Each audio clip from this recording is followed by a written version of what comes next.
درد اور تکلیف کی شدت سے وہ پوری رات سہمی سے سوئی بھی نہیں سکی تھی۔ وہ تھکا ہارا حویلی میں داخل ہوا۔ قدم جیسے ہی کمرے کی سمت بڑھے، سامنے ریحام بیٹھی دکھائی دی تھی۔ وہ جانتا تھا کہ نکاح کی خبر سننے کے بعد وہ پوری رات سوئی نہیں ہوگی۔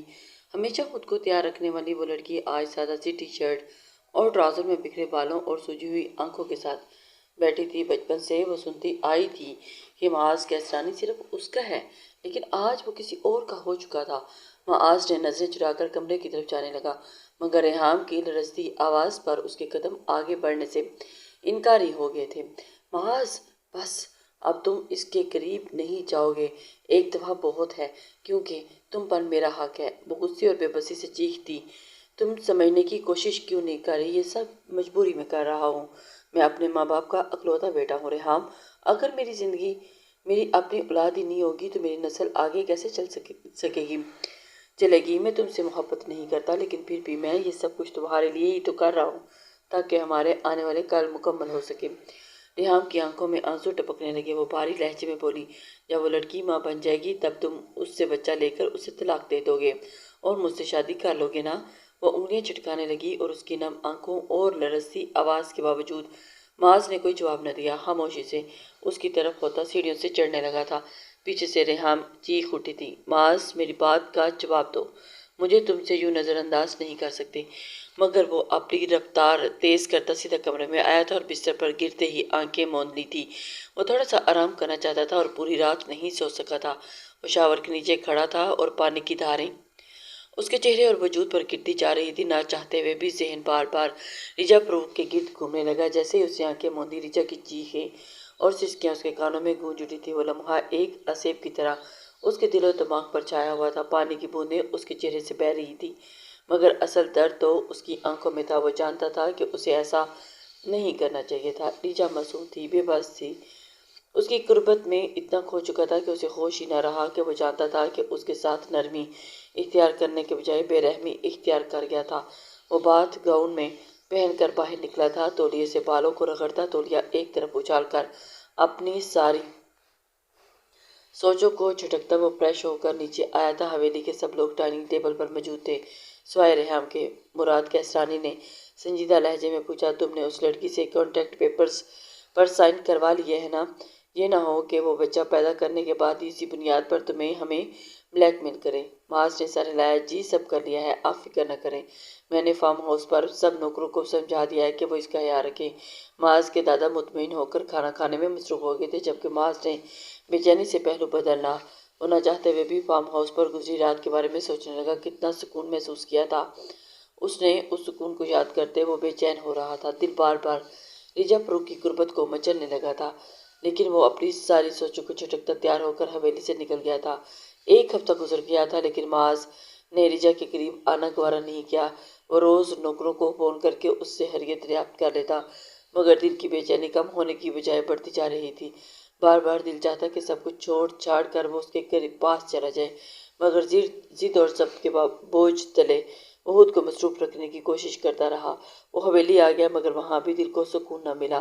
جس بات کی شدت اسے بے چین کر رہی تھی، بستر پر لیٹتے ہوئے ریجا کا خیال ایک پل کے لیے نہ چھوٹا، اور وہ مجبور ہو کر کمرے سے باہر نکلا تو ریحام نے اسے اتنی رات کو حویلی سے نکلتے ہوئے دیکھ لیا تھا۔ اس کا دل ایک بار پھر خون کے آنسو رویا اور اس کے دل میں ریجا کے لیے مزید نفرت اور حسد بھر گیا تھا۔ رات کے 2 بجے معاذ فارم ہاؤس کے دروازے پر پہنچا۔ وہ آہستہ سے اندر داخل ہوا تو کمرے میں گپ اندھیرا تھا، مگر خاموشی میں بھی کسی کی بھاری سانسوں کی آواز گونج رہی تھی، دروازہ بند ہونے کی آواز پر۔ ریجا چونکی اور سہم کر اٹھ بیٹھی۔ معاذ، آپ ہیں؟ اس نے لرزتی آواز میں پوچھا۔ معاذ اس کے صحیح اندازے پر حیران رہ گیا، تمہیں کیسے پتہ چلا؟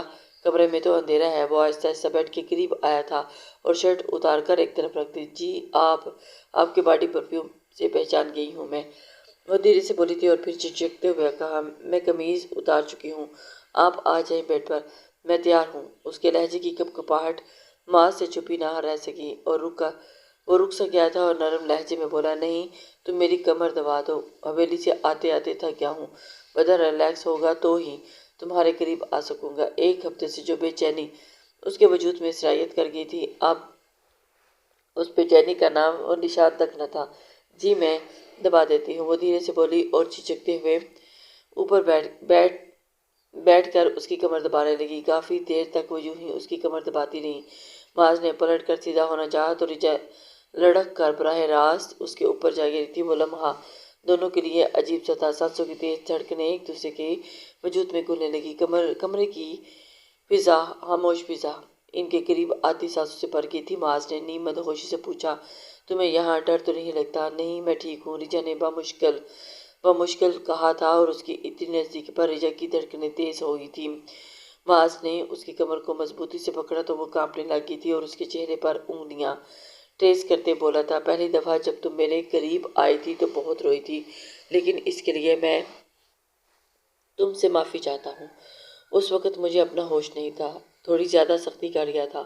وہ لمحہ بھر رکا اور پھر اس کو بیڈ پر منتقل کر گیا تھا اور اس کی گردن پر لب رکھ گیا تھا۔ وہ کانپتے ہوئے بیڈ شیٹ مٹھیوں میں جکڑ گئی تھی۔ وہ اپنی قمیض پہلے ہی اتار چکی تھی۔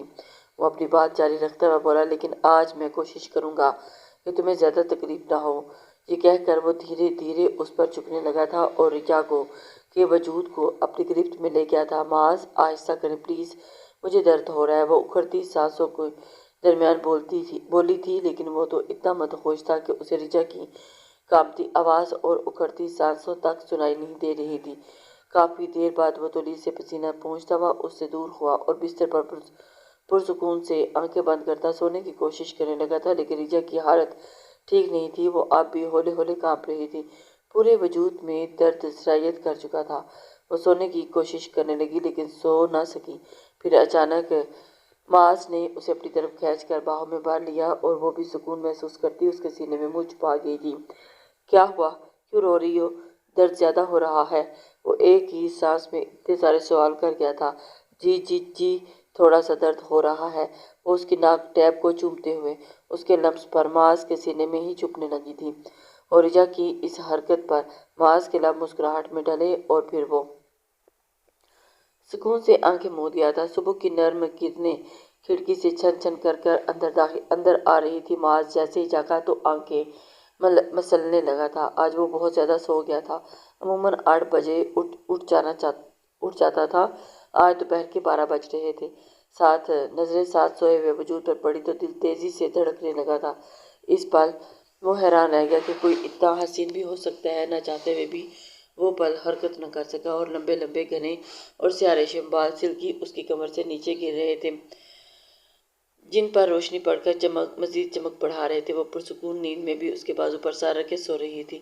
معاذ کے ہلنے پر وہ ذرا سی کسمسائی تو اس نے نرمی سے اس کا سر تکیے پر رکھا اور خود ٹکی باندھ کر اس کے سراپے کو دیکھنے لگا۔ گلابی سے نازک ہونٹ، دودھ جیسی رنگت، چھوٹی سی ستوا ناک اور جہاں ایک چھوٹا سا سفید لوم چمک رہی تھی، اور نازک سا سراپا اس وقت معاذ کی شرٹ میں چھپا ہوا تھا۔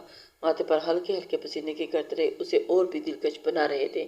وہ مکمل طور پر اس کے رنگ میں ڈوبی ہوئی تھی، رنگی ہوئی لگ رہی تھی۔ معاذ کو ایسا لگا کہ جیسے یہ لڑکی اس کی زندگی کا سب سے خوبصورت تحفہ ہے، اب وہ زندگی بھر اس سے دور نہیں جا سکے گا۔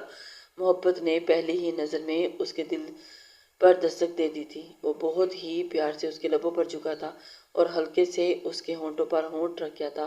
اس کے ہونٹ مسکراہٹ میں ڈھل گئے تھے۔ وہ بیڈ سے اٹھ گیا اور فریش ہونے کے لیے واش روم چلا گیا۔ کھڑکی کی آواز پر رجا نے ہلکے سے آنکھیں کھولی تو سامنے معاذ پینٹ پہنے شرٹ لیس کھڑا بالوں میں کنگھی کر رہا تھا۔ معاذ کو دیکھ کر گھبراہٹ کا شکار ہونے لگی۔ وہ جلدی سے اٹھی تو درد کی شدید لہر سے چکرا کر رہ گئی تھی۔ وہ خود کو سنبھالتی جلدی سے دوبارہ کمبل میں خود کو چھپانے لگی تھی۔ وہ صرف معاذ کی شرٹ پہنے ہوئی تھی۔ معاذ جو شیشے میں اس کی ساری حرکتیں دیکھ رہا تھا، خاموشی سے اس کی طرف آیا تو وہ جلدی سے چہرہ چھپانے لگی۔ رجا نے شرم سے نظریں ہی جھکا لیں۔ میری شرٹ دو، وہ بولا اور اپنی ہنسی کو کنٹرول کرنے لگا۔ میرے پاس نہیں ہے آپ کی شرٹ، وہ کہتے ہی جلدی سے کمبل میں گھسنے لگی تھی۔ یہ جو تم نے پہنی ہوئی ہے یہ کیا ہے؟ بتاؤ، جلدی دو، چلو جلدی دو۔ اپنے ساتھ کوئی کپڑے نہیں لایا؟ مجھے باہر جانا ہے، میں ایسے نہیں جا سکتا۔ وہ پینٹ کی جیبوں میں ہاتھ ڈالے بڑے مزے سے بولا تو وہ ہنسی ہوئی تھی۔ مما، میں نے نیچے کچھ بھی نہیں پہنا ہوا، آپ پلیز مجھے کپڑے لا دے دیں تھوڑی دیر کے لیے، پلیز باہر چلے جائیں، میں ابھی اتار کر دیتی ہوں۔ وہ اس کی حالت دیکھ کر محفوظ ہو رہا تھا۔ اور یہ کیا بات ہوئی؟ بیوی ہو میری 2 دفعہ تمہارے قریب آ چکا ہوں، اب تک تو تمہاری شرم اتر جانی چاہیے۔